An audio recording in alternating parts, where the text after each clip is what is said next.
Perfecto, es atrás del Instituto Estatal Electoral. Me voy ahora al análisis nacional de retrovisor de Excelsior de nuestra apreciada Ivonne Melgar. Buenos días.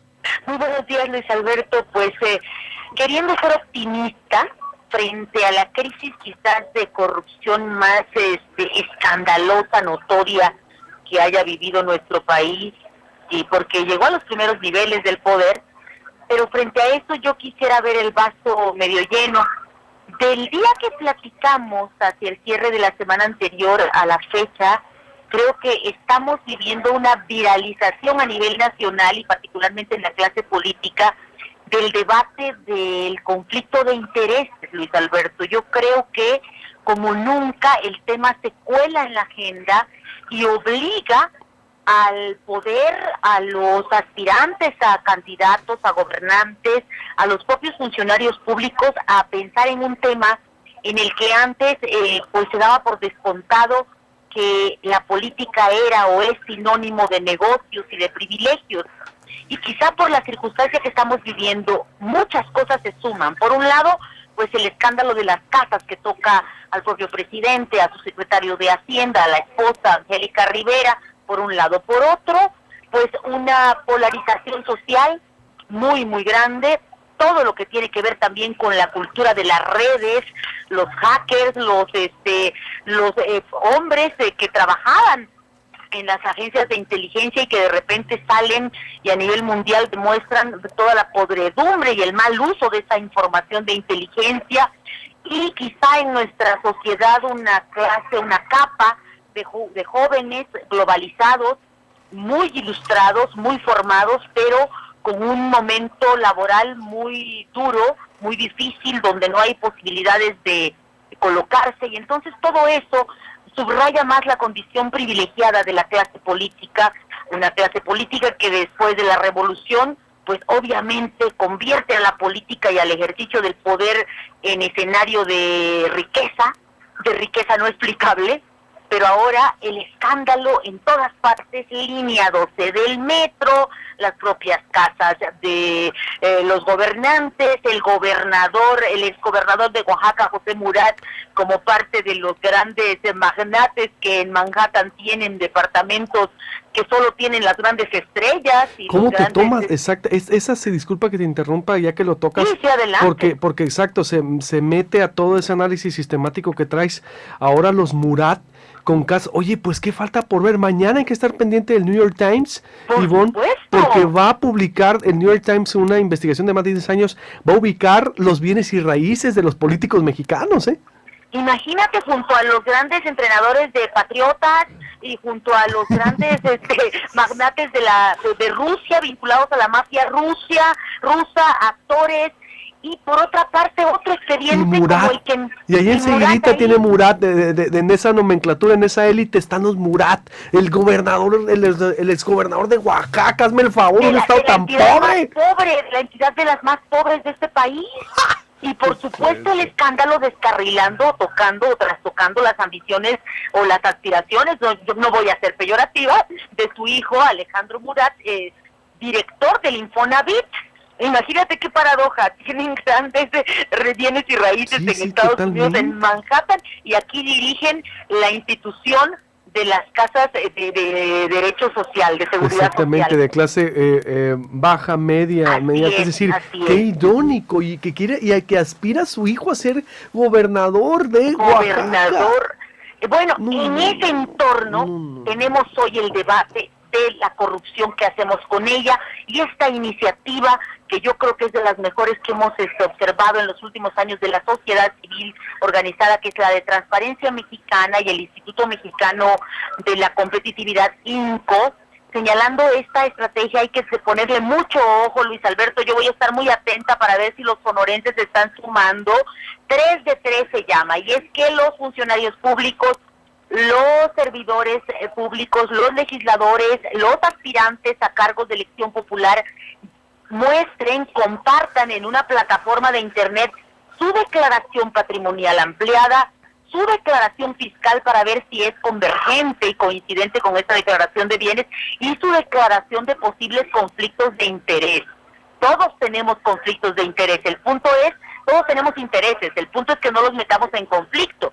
Si yo soy una periodista, si tú eres un conductor, pues yo no voy a trabajar tú no puedes trabajar para el gobernador o para el alcalde y asesorarlo y decirle cómo se tiene que mover, ¿no? Ah, ¿no? Es decir... Oye, Ivonne, no, ya, es que me río, en verdad, es que ya hay que reírse, es que Ivonne, no lo entienden, aquí en Sonora no lo entienden, en es verdad. Una ceguera cultural. Eso cuando le hemos dicho a algunos funcionarios o algunos periodistas que están vinculados haciendo exactamente trabajo de asesoría, es decir, no puedes, o político, Claro no puedes estar haciendo negocios y meterlos a ser proveedor del gobierno municipal o del Congreso o del municipio, del estado, no puedes, pero lo ven como ataque personal, pero ¿cómo es posible? Pero si yo necesito mi presa, oye, si yo necesito mi presa para mi hacienda, ¿por qué no la voy a tener? Y después tú revisas y todos tienen hoteles, negocios inmobiliarios, constructoras, transportistas, fábricas mineras, agencias de viajes, aerolíneas. Bueno, cualquier político que se precie de ser respetado en este país tiene un negocio. Por supuesto, es de su hija, de su hijo, de su esposa, de su hermano. ¿No? Sí, exacto, sí. Porque, no es mío, es de mi familia, exacto. Ahora, es una ceguera cultural, es como la cultura de la violencia. Los padres que les pegan a sus hijos por ignorancia, en muchos casos, porque así los formaron y así eran sus abuelos y sus tatarabuelos, y de repente empiezas a reflexionar qué significa el maltrato y dices, ay, te cae el 20, ¿no? Bueno, lo mismo con los pederastas, los hombres que se casaban con las niñas de 14, 15 años hace un siglo, ¿no? Bueno, ahora se sabe que eso no está bien. Pues así la cultura de la corrupción en México. Que no se podía ser rico cuando se vuelve alcalde.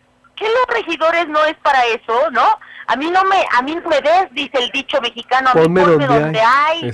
Imagínate qué nivel de cinismo. O a la Carlos Han, ¿no? Un político pobre es un pobre político. Es un pobre político. Bueno, tal es el escándalo que hoy vivimos de corrupción que HSBC, y tú lo has de haber ya comentado con tu auditorio de Proyecto Puente, con 42 periodistas de diferentes naciones, incluido The Guardian, incluido Le Monde, han hecho una revelación de los personajes públicos que tienen sus dineros en los paraísos fiscales.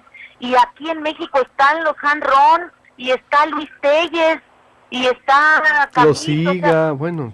Exacto, entonces todo eso está saliendo a la luz pública y yo soy optimista, Luis Alberto, de que vamos a entrar en un camino de no retroceso.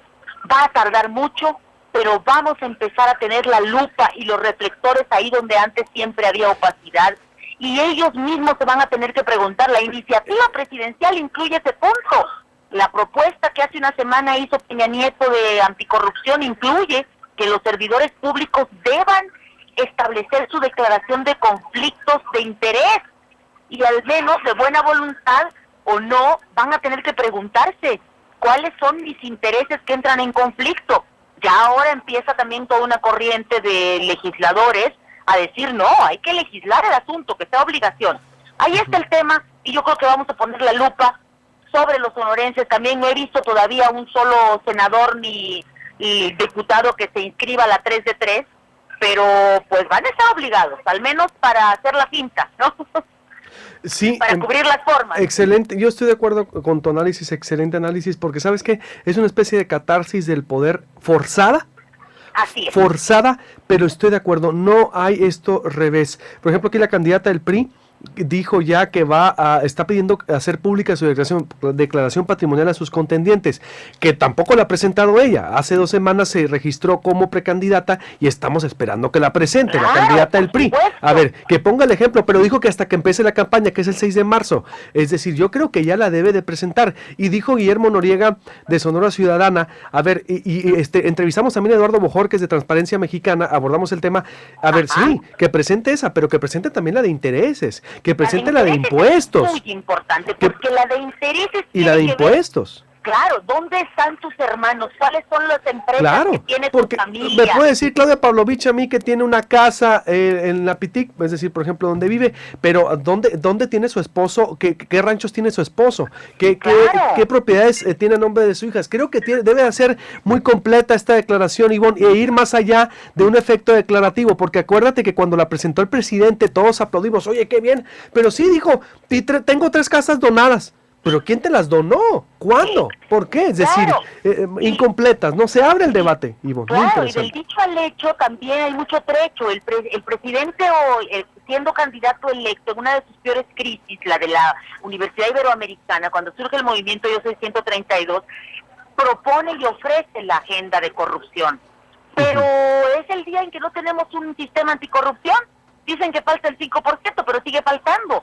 Porque se vino, eran las reformas estructurales, se vino el asunto de la seguridad, se vino el asunto de la economía, y la corrupción pasó a segundo plano. Hoy la realidad les obliga a retomar el tema, hacen resurgir la Secretaría de la Función Pública, ofrecen esta serie de declaraciones, y bueno, estamos ahí, y yo creo que es el gran momento para que la sociedad civil y, por supuesto, los medios de comunicación pongamos la lupa y los reflectores, Luis Alberto, y aprovechemos este momento dentro de la tormenta, sacar provecho cultural para algo que nos ha venido cercenando. Un país con tanta riqueza no puede tener una sociedad con tantas carencias y una clase política que se enriquece de la noche a la mañana.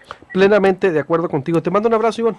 Entonces, para ti, muy buen día para todos. Igualmente, Retrovisor, Ivonne Melgar, excelente análisis de Excelsior, como cada semana. Corte y volvemos.